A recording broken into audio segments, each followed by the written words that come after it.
السلام علیکم دوستو، ڈیلی ہیلتھ ٹپس میں آپ کا خوش آمدید۔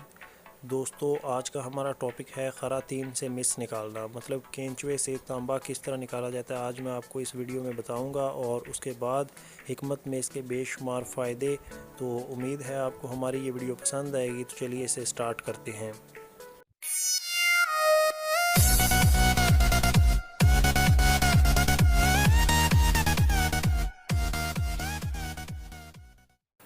تو دوستو، آج جو میں آپ کے سامنے یہ خراطین سے تانبا نکالنے کی ترکیب پیش کرنے جا رہا ہوں، یہ حکیم کوکا پنڈت کی مشہور و معروف کتاب مہا کوک شاستر کا نسخہ ہے، جو اس کتاب میں صفحہ نمبر 310 پر درج ہے۔ تو اس میں حکیم کوکا پنڈت کیا تحریر کرتا ہے، میں آپ کو پڑھ کے بتاؤں گا۔ کتاب تھوڑی سی خستہ حالت میں ہے، کچھ لفظ بھی اسی وجہ سے مٹے ہوئے ہیں، لیکن میں کوشش کروں گا کہ آپ سے صحیح تحریر بیان کروں جو اس میں لکھا ہے۔ تو کچھ دوستوں نے مجھ سے کامنٹس بھی کیے تھے کہ حکیم صاحب ہمیں بتائیں کہ کینچوے سے تانبا کیسے نکلتا ہے، تو میں نے تو کبھی نکالا نہیں تھا، تو میں نے سوچا جو یہ کتاب ہے اس میں جو بھی نسخہ ہے بہت اچھا نسخہ ہے، تو اس میں طریقہ کار بھی یہ ٹھیک ہی ہوگا۔ تو اگر آپ کا دل مانے تو آپ اسی طریقے سے تانبا نکال لیجئے۔ اگر ہم نے کبھی نکالا تو آن لائن آپ کو ویڈیو ضرور دیں گے تاکہ آپ دیکھ سکیں کہ تانبا کیسے نکلتا ہے۔ تو فی الحال اس میں جو لکھا ہے میں آپ سے وہی پیش کرنے جا رہا ہوں، آپ کو بتانے جا رہا ہوں کہ کیا لکھا ہے۔ اس میں لکھا ہے دوستو، کینچوے سے تانبا نکالنے کی ترکیب۔ اس کا نکالنا خوب ہوشیاری اور تجربے کا کام ہے۔ کینچوے تازہ سرخ رنگ کے زمین سے نکال کر مٹی وغیرہ سے صاف کریں اور پھر ایک دودھ کے گھڑے میں ڈال کر آگ پر رکھیں اور خوب آنچ دیں تاکہ دودھ اور کینچوے سب جل کر راکھ ہو جائیں۔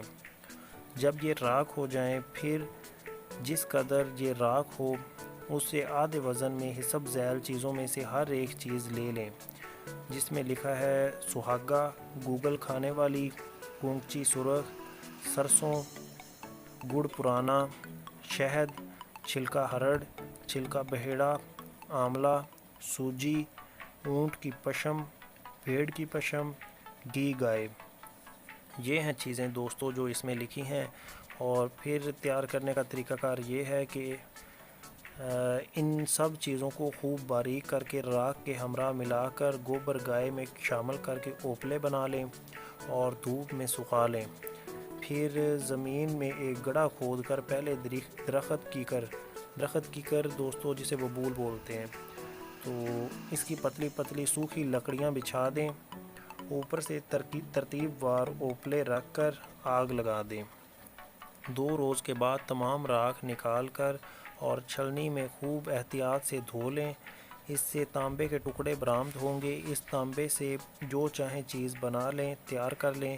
اس تانبے کا نگینہ چاندی کی انگوٹھی میں لگا کر پہننے سے کسی قسم کا زہریلا جانور قریب نہیں آتا اور نہ ہی اس کے کانٹے سے کوئی اثر ہوتا ہے۔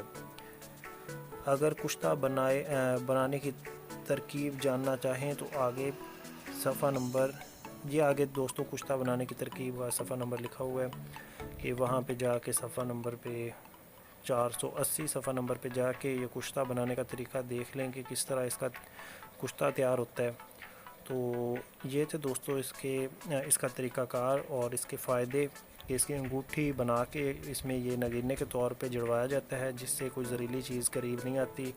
اور اس میں گھڑا لکھا ہوا تھا دوستو کہ ایک گھڑا دودھ کا جس میں یہ کینچوے ڈال کے آپ نے آگ پہ رکھنا ہے۔ تو اس سے مراد دوستو یہی ہے کہ گھڑے میں کم از کم 2 یا 4 کلو کینچوے ضرور ہوں گے، اتنے اس نے ڈالے ہیں۔ اور جو اس میں سے ٹکڑے برآمد ہوئے ہیں یہ چھوٹے چھوٹے سے ہی ٹکڑے ہوں گے، کوئی بڑے ٹکڑے تو ہوں گے نہیں، تو چھوٹے چھوٹے ٹکڑے جو ہیں ہو سکتا ہے اس سے برآمد ہو جائیں۔